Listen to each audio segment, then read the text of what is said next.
Hello everyone, welcome to the closing ceremony of Maxili Winter of Code. Yeah, it has been an amazing journey. The 1 month of Winter of Code, we were able to achieve a lot. We had more than 250 participants, more than 500 pull requests. Yeah, we had more than 10 mentors who were very active throughout throughout this Winter of Code, and it has been just an amazing journey. A special thanks to all the community and the participants for being around and basically spreading out this feeling of open source. So we are having this final meeting for this Winter of Code, and we'll be officially done with it. And the agenda of this meeting is first we have a very special guest to kick off the meeting. Post it, we'll have our award ceremony, and finally we'll have any feedback, any Q&A sessions that you may have. So the special guest is we have Khushbu Verma here. Khushbu is a very good friend of mine. I've known her since a long time now, probably 2 to 3 years. And she's a product intern at Adobe and she loves building tech and communities. She'll be telling us how communities are important and how actually the main agenda behind this Winter of Code was to foster the feeling of community and leverage the power of open source. So she'll be guiding us how we can leverage the power of communities. So off to you, Khushbu. Thank you so much, Sanskar, for having me here. And hi, everyone. It's so great to know that you were all participating in Maxili's Winter of Code and you were interested in open source. And I hope you continue doing that. So I just have a very small slide. So I'll just share that. Awesome. I hope it's visible. So, today I'll be talking to you all about unleashing the power of communities. Why this topic? First of all, it's like in today's world, it's very important that we are a part of technical community so that we can, learn about the opportunities and the, whatever is happening in the tech landscape. And secondly, I personally feel that communities have empowered me a lot in my journey in tech. So I think that I would like to share what all I have learned and how you can also do the same. So before starting, I would just like to give a quick introduction about myself. So during the summer, I was a SDE intern at Microsoft and I'll be joining there full time post my graduation. Currently, I'm working at Adobe as a product intern, and all this is about coding and technology. I love it, but there is another thing that is communities, which I'm really passionate about. So as you can see that I have been a part of a lot of communities all over the which are programs all over the world. So I have been a Google Explore ML facilitator from my university. Then I have also been a GitHub campus expert, and now I'm also a GitHub field expert from India. So we are two field experts from India. Apart from it, I am also a Gold Microsoft Learn Student Ambassador, and I was a community intern at Progate. And apart from all these, I was also leading quite some communities on campus, and I love doing these talks. And I've also spoken at some conferences like Microsoft Build, Microsoft Ignite, etc. So I just love doing all of this. So I'm just sharing some snippets of some community experiences that I've had. Obviously, all these events were pre-COVID, and I really miss offline meetups and in-person events. So most of these have been the events that I have organized, and some of these have been really great into my learning and into my journey into the tech communities that I'm a part of. I have attended a lot of summits and I've met a lot of people. And I really think that meeting all of these people have really been a really wonderful experience for me. I have got to learn so much from everyone. Just like Sanskar mentioned, that we have been knowing each other for quite some time. We both are a part of the GitHub Campus Expert program. So that is how you get to know people and that's how you grow your network. So now I'm going to talk about why our community is important and why are we even doing this talk today, like why I'm even talking about communities. So the first reason is that you get to make like-minded people. So of course, as you all might also know, that when you joined this program like Maxillary Winter of Code, you all might have met people who were as passionate as you about open source and who wanted to do something on the similar lines. So a community helps you meet like minded people even if they're not immediately present in your campus. So you get to interact with people who are not immediately around you, who might not be even in the same geographic location as you. And communities empower you to meet these people so that you all can thrive together.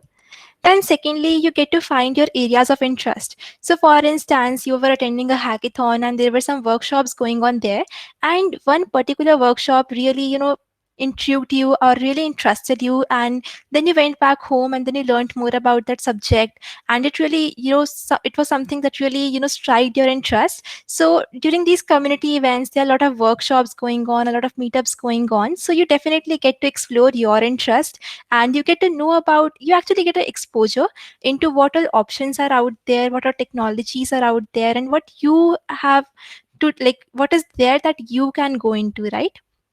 Then it definitely provides valuable networking opportunities. I think this is one of the biggest advantage of communities.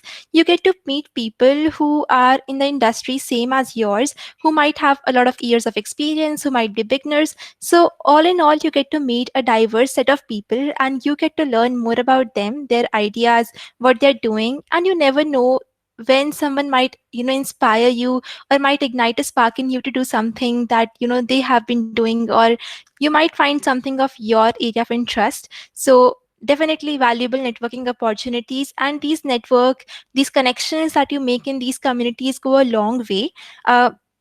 Not just from a professional point of view, definitely you get a lot of, opportunities when you interact with a lot of people, but you also, learn valuable personal skills, or I would say interpersonal skills. When you talk with these people, you definitely improve your communication, leadership, public speaking, and whatnot. So, it's such a huge advantage of communities. And then you get great resources and collaboration. So as you all might know, that collaboration is so important. Like, individually doing something is good, but doing that with a team is something very different. And through these communities, you find team members. A lot of times people, they team up at hackathons, and then they just become so good friends that they, keep on doing things together.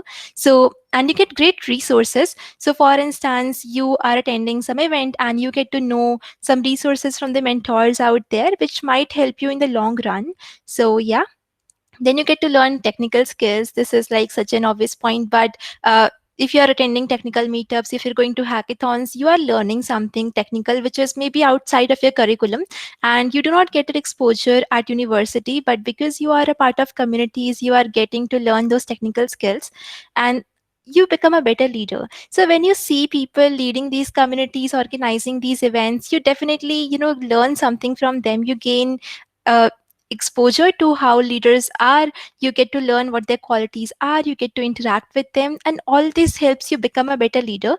So first you start attending events, then you start organizing them yourselves, and it's a process where you actually come out to be a true leader, and you get a sense of belonging. So, for instance, if you're interested in open source and you join a community of open source devs, they will make you feel included. You will feel like this is my space and I belong here. And you will feel like this is something that I love to do, and it will just be, amazing. And it also helps you discover your own potential. A lot of times it happens that we sometimes doubt our own capabilities, and when we participate in these events, when we participate in hackathons, when we participate in programs like Mexley Winter of Code, we get to discover our own potential. There might be a lot of things that you would have thought that you don't know, or you won't be able to, complete an issue. But throughout the process, you improve your skills and you tend to discover your own potential. And it's also a platform to help others. So when you gain something from the community, it's always a great idea to give back to the community. So as I just mentioned, that communities have people from all areas of expertise. There are beginners, there are experienced professionals, and it's always an opportunity to help those who are just new to the community, so that our community just keeps on growing, right? And you get opportunities from communities. You might get your next internship, job, referrals, whatnot. Like, there are endless opportunities that you can get from communities. And how can I forget the swags that we get at community events? That's one thing. So now I would just like to briefly talk about how you can leverage these communities effectively. So you have found a community that entrusts you, but how do you leverage it effectively? How do you ensure that you make the most out of it?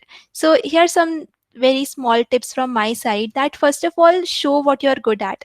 Uh, why I'm saying that is because you might be an excellent developer. You might have an expertise over a particular set of languages or tools, but if you do not show to the world what you know, no one is going to know what you know, and opportunities won't come to you, right? So for instance, if you are a great C sharp developer and you have built amazing projects, if you do not put them out on GitHub, if you do not talk about them, if you do not share those with others, others won't get to know that you are good at that area. So when you are a part of a community, show your achievements. Sometimes, we all feel that we are bragging about our achievements, but there is one thing that you need to remember, that it's not bragging if it is backed by facts. And the second thing is to take initiatives. So there are a lot of people in the community, and if you want your community to grow and if you want it to thrive, then you have to take initiatives. No one will come and tell you that, okay, do this for us. It's you who have to take those initiatives, and when you take those initiatives, it will contribute to your own learning and you will stand out. Which brings me to the next point. You have to build your personal brand, especially today when we are all virtual right now from the past 1 year, and everything has been virtual. So now our competition is not limited to our college, our country, or to any demographics, right? So we have to stand out in a pool of candidates and we have to stand out in a crowd. So these communities help you bring your personal brand. So just put out what you're good at. People will know you, people will interact with you, and it will help you land a lot of opportunities. And when you are a part of communities, try to work as a team. When you meet people, if you try to work with them, you learn their perspectives, and you never know like how they might influence you in so many ways. So teamwork is something that you can learn as a part of communities, and you should definitely learn. You should network with more people. The more people you network with, not only you enhance your network, your connections, but it contributes to your own learning. And try to add some value to the community. Like our instinct as human beings is to be a consumer. So we have always been a consumer ever since, but it's really important that sometimes we try to give back to the community, or we try to add some value to the community. If you do that, you will end up inspiring a lot of people. And there is always something to learn from others. I am pretty sure that each one you of in the call today has something which which we all do not know, and you have something to teach it to us. So everyone has this unique quality which they have and they can teach to others. So it's important that when we are a part of community, we get to share what we have. But like if we are speaking for 5% of the time, 95% of the time we are listening, and we there is so much to absorb from all that experience. And of course you get to help and uplift others. So if you are a part of community and you are good at something and you think that you can help a beginner, just go out and help that beginner. It might change their entire life. And it brings me to the last point, that you have to use LinkedIn and Twitter effectively. So as I just mentioned, that it's important to showcase what you're good at, and it's a virtual world right now and the competition is ever increasing. So if you use LinkedIn and Twitter effectively, you can interact with people who you really appreciate or who you look up to, and you might find opportunities coming your way. And it's also a great platform to showcase what you're good at.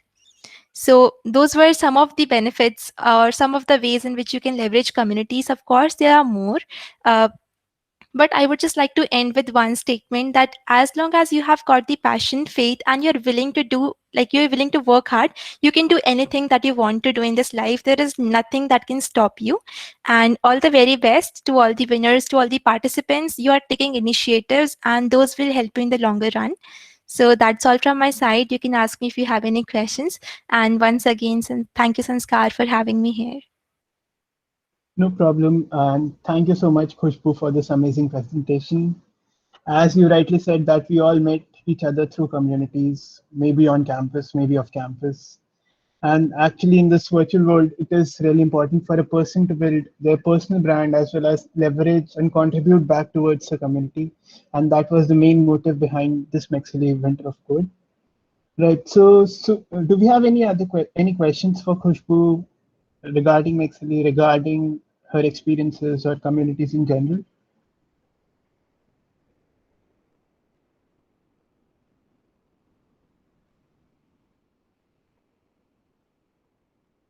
Uh, I guess not. I believe people are really excited to receive the prizes. So probably, yeah, let's go forward with that. Yeah. All right. And thank you again, Khushbu, for this amazing presentation. And yeah. I'll be sharing my screen again. Do let me know once it's visible.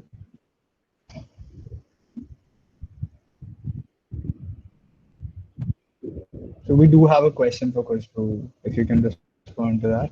Oh yeah, Can you please share absolutely. your experience as product intern at Adobe if possible? Yeah, definitely, sure. So, when I actually was applying for this role, I did not know what a product intern is because, as I mentioned, I had worked as a software engineering intern at Microsoft. So, from my experience of these 2, 3 months that I have been a part of Adobe, I have found that product intern at Adobe, at least, is very similar to being a software engineering intern. So, you just code just like a software engineering intern. You are a part of the product's lifestyle essentially. So it's like you are a software engineer but you are working on a specific product. So for instance, from Adobe's point of view, you can work on, let's say, Adobe's Photoshop, InDesign, Illustrator, etc. So when you're focused on a product, because as a software engineer, it can be a wide scope, right? You can work on APIs, you can work on documentation or something else. A product in turn is essentially focused on a product. And at Adobe, it's a really great experience because it's a huge company and there are so many learning opportunities. And I get to work with people who have been at Adobe for 17, 18 years and they have domain knowledge of that product. And the best part is that I actually get to know how such a huge products work internally. So if you want to learn more about it, you can connect with me offline and we can discuss more about it. Okay, Yeah, thanks a lot. and by I almost forgot to mention by mentioning one must really leverage the power of LinkedIn and Twitter, and do follow Khushbu on Twitter. Has her Twitter handle on chat, and if you want to connect with her, you can connect with her Yeah, on if you Twitter. want to connect with me offline and ask any more questions, I'll be very happy. Sweet. All right. I think we do have another question from Ayush. Every opportunity needs some experience. It's good to have some experience before applying. But how a beginner can start applying with no experience? Okay, so anyone want to take this up, or should I go ahead and answer this? Madhav, maybe you can answer it only. All right. So in terms of experience, I would say that you have to start somewhere. Obviously, like companies do expect or communities do expect experience, but most of them are very welcoming. So I think everyone appreciates a beginner. That's how we all started. I don't think apart from Sanskar, anybody here has been coding since 12 years old. So yeah, so I think there's this threshold that which you have to break. You have to get comfortable and but don't be afraid. I was like that for like probably a better half of my college. I was not very much involved in the communities, but yeah, looking back in the hindsight, I would say definitely go ahead and apply. You have nothing to lose. Like Yeah. best case, they'll let you in, and then you'll have the experience which you are talking about. So I think that answers your question. Yeah. Okay, so we do have another Uh, do- question from Harshit. I think this is for Khushbu. How do you manage your time as part of various communities like GitHub and Microsoft? So time management is a skill, and I think we all have that. You all are also like managing college and open source and all of that you're doing right now. So it's all about prioritization. So you have to draw a line that how much time you have to devote to each thing, and that's how you can do it. You just have to list out your priorities, and you have to know what's the most important for you. And all these programs, don't expect you to be there all the time. It's you. You can go and take your initiatives. They don't force you that you have to just organize an event every month or do something like that. It's not like that. It's pretty flexible, so you can do that. And I see one more question: that does becoming a campus expert or MSP help you in placement? I would say not directly, but indirectly, definitely. So if you're going for community roles, definitely it will help you a lot. If you're going to DevRel or community roles, it will definitely help you.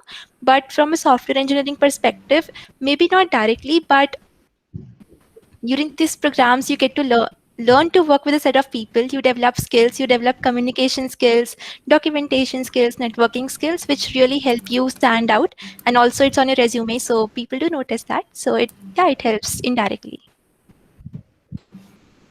And I guess there is another question for Khushbu, which was like, what was the most important part landing Microsoft in Adobe internships? Like, why land, like, what do you feel was they factored the most when you applied? I think from my personal experience, it's data structures and algorithms. There is no escaping from it, and a lot of companies still have this in their process. Even if you are a great developer, it ultimately comes down to one round of DS and algo that they really focus on. So in both of my interviews, I was like they were completely focusing on DSA, and apart from it, core concepts like operating systems, object-oriented programming, DBMS, personal projects. But I would say the bread and butter of all of it was DSA. So if you're good at DSA, I think you should be able to crack it. Some companies now are also focusing on, aspects like they have hackathons for hiring and all of that. So if you're a developer, you can try that way. But I would say that the conventional way right now is through DSA if you are a fresher. Yes. So yeah, it's sad but true. DSA is the king, unfortunately. Unfortunately, yes. Yeah. All right. Moving on. Uh, if we don't have any more questions for Khushbu, maybe we can proceed to the award ceremony now.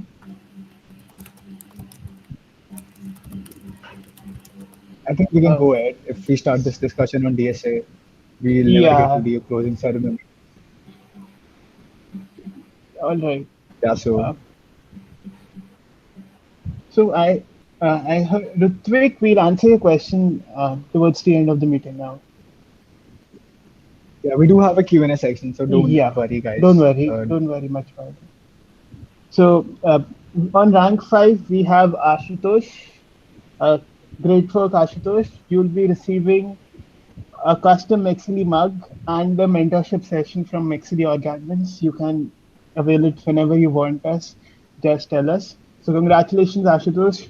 Would you like to say a few words about your participation and your experience with Mexily Winter of Code?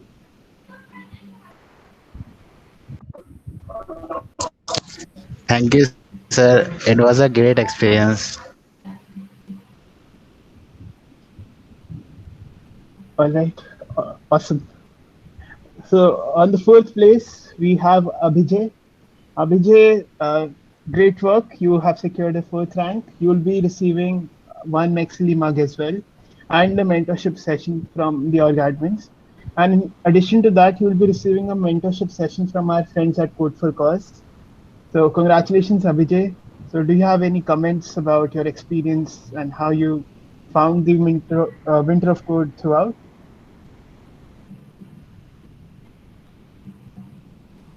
Thanks, Maxley organization, for giving me this opportunity. I get to know about Maxley organization from Twitter, from your Twitter handle. And Maxley was my first open source or program in which I participated and contributed. Before that, I also participated in NJAC, but I didn't contribute that much. And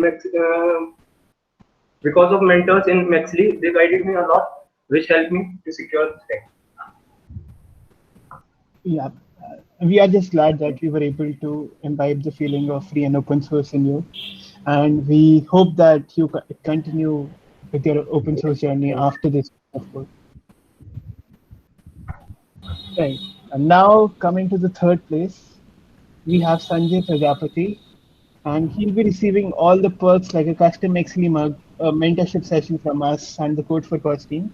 And in addition to it, he will be receiving a special 1.5 thousand rupees, which will be transferred to you. So congratulations, Sanjay, and great work throughout the Winter of Code. So would you like to say a few things that you enjoyed, or maybe some suggestions to us? Thank you, Maxley team, for organizing this program. This program helped me in many ways. It helped me to make connections. I learned many new React libraries and technologies. The program like this are very helpful for the beginners who have to start their journey in open source. So, thank you. It helped me in many ways. Thank you. Thank you, Sanjay. We are just glad that we were able to help you. Now, coming to the 2nd position, we have Saransh, who will be receiving rupees 2.5 thousand plus all the perks that we listed below. So, like a mentorship session with the Code for Cause team, one custom Mexily mug, and a mentorship session with the Mexily org admins. Saransh, would you like to share your experience with the community and maybe share some suggestions with us? Yes, this was my first open source program too, and I found the program just randomly, and I registered a day after the deadline. But my application was accepted, and overall the program was very nice, and I learned a lot of new things and made a few friends uh, and connections. Uh, that's really good to hear, Saransh, and we hope that your friendship that made here will last you long. And finally, the rank one winner, Harsh Pandey, also known as the Master Chief.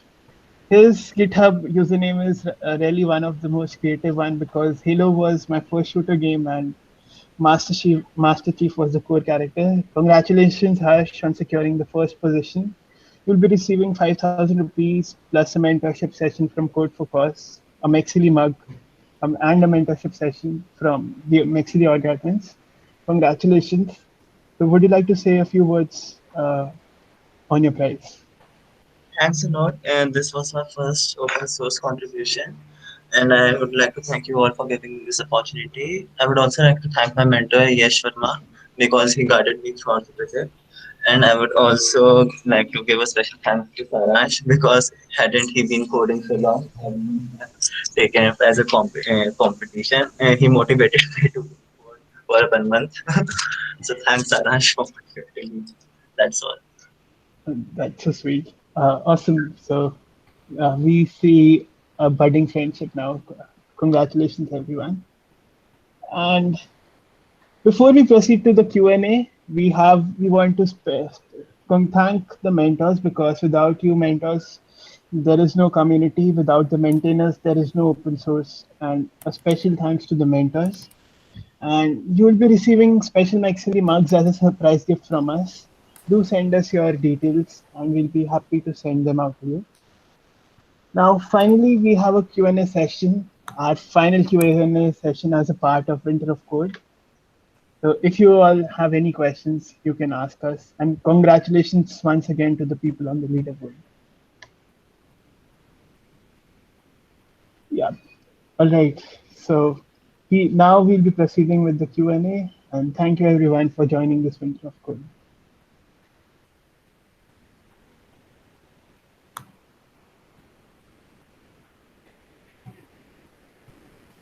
So I think we can start off with Ritvik's question, which Yeah. was that one more thing, what kind of personal projects do these companies prefer? Sanskar, you wanna take a shot at that? Sure. My projects were not very generic projects, so I believe that helped me land an internship and a job as compared to the other people because at the time I had a project which was gaining a lot of traction. It was a music player that would allow you to bypass the YouTube Music's premium API. So you were able to listen YouTube music for free, and you removed any region restrictions that it imposed. So in my opinion, there is no preference of a company. A company looks for what makes you stand out. In my case, it was the traction and the technical complexity of the project. In other cases, I've seen people who work with a special niche of a technology and get selected. So people who are AR developers or generate creative websites are the people who also get selected. However, I don't believe that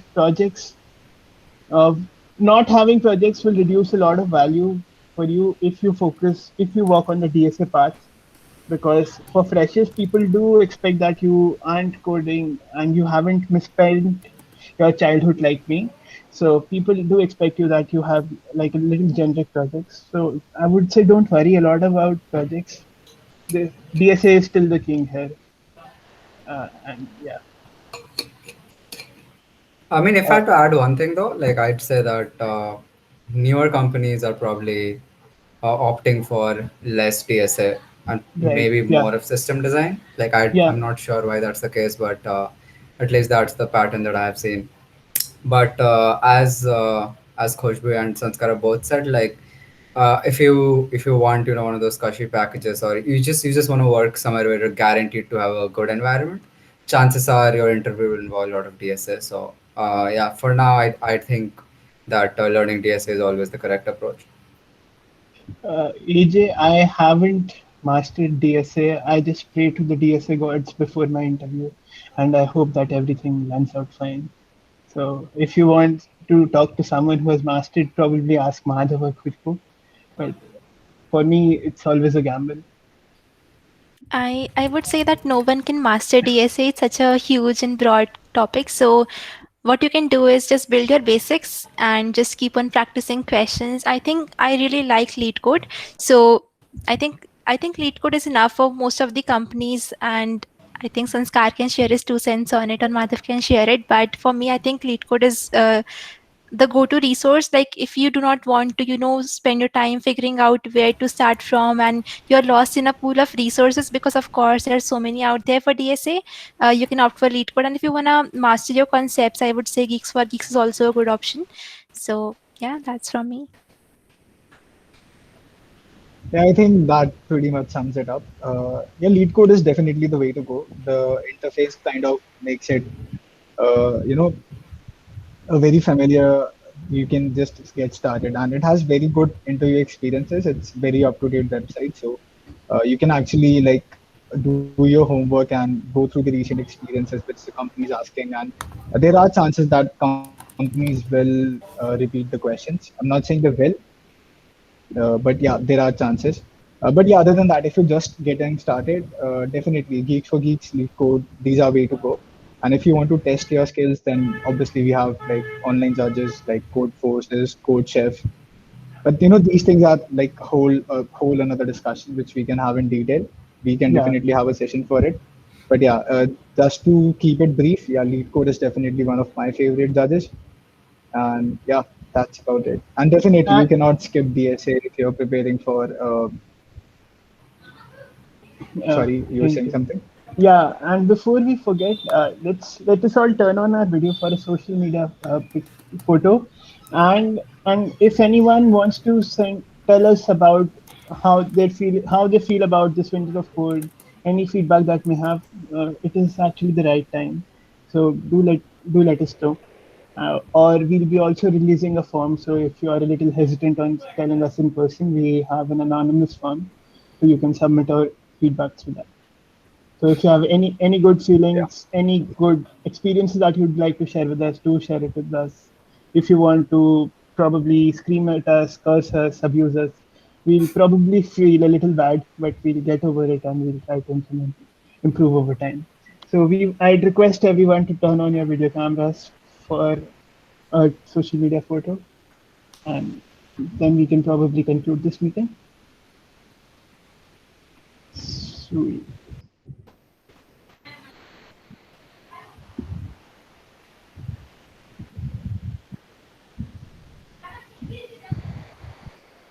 Ankit, will you be taking the photo? Sure. I mean, let's. I think both of us can take it, just in case. Anyone fucks up. Yeah. Okay. So we have 3 closed shutters. Now we have 5. Does anyone still wants to open it? Yeah. Exactly. All right. I'll just wait 5 seconds, I guess. Yeah, and then a reverse countdown. Yeah. That's good. All right. I guess it's it. So 3, 2, 1. Smile. Sweet. All right. Awesome. Thank you everyone for joining this meeting, and thank you everyone for being present with us throughout this winter of code. If you have any feedback with us that you'd like to share with us in person, you can stay in the call. If you'd like to send it through a form, we'll be sharing a link afterwards after this meeting. So yeah, thank you again for joining us, and it has been a pleasure working with you all. Bye-bye. Yep. Glad to have all of you here. Yeah. Yep. And if you have any Thanks, feedback, everyone. yeah, just stay back and we can have a Yeah, talk. definitely. And yes, a special Yeah, thanks to people can stay. Khushbu I for think we'll joining. be discussing. Yeah, thank Yeah, you so thanks. much Thanks for a lot. having me. And I feel so happy that so many of you participated in this program. It was your first open source contribution, and I hope you stay in the community and you keep doing the awesome work. All the best. Thank you, Khushbu.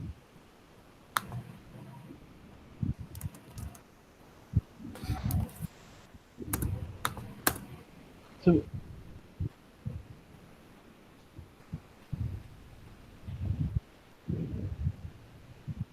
thank you, Shubham. Thank you, Harshit. Thank you, Saransh. Thanks, guys. Do you remember, Sanskar, how it Uh, started? The first meeting, no one joined. Yeah, It has been a ride. really? Was yeah, it? Yep, we do What have the what was it? screenshot for What that. was it? It was first meetup. our humble beginnings. It was before Mexley Winter of Code, but Yeah. we do track our humble journey. Yes, Ritik, definitely. Okay. Yes, Shubham. So you had any question? Yes, I had a question. So, are you folks planning for some other open source program like this?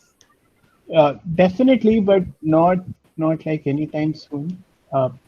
Most of us will be finishing our years, maybe giving our final exams, so we'll be focusing on that. Probably after 2 3 months or a few months after today. But Cool. yes, Yeah, because it was really a good program. Like the mentors were really good, and I had a conversation with you only, and the conversation was really good. Like Sanskar was really supporting, and I was a complete noob in that particular area. Still, he helped me. So thank you. thank you, Shubham. I'm just glad that you learned something. Yeah, Yep, for sure. likewise. Ankit, probably one Bitcoin will also beat $1, so definitely quality over quantity still applies there now. One Bitcoin beat $1 like a long Yeah, time back. yeah, Right. It's been like decades. yeah. Uh, School. yes, yes. Around 10, 11, 2009 or 10, like when it was started. Yeah, crypto is the. Let's hope that crypto takes over. All right. So, do we have any more questions or any more suggestions or feedback for us?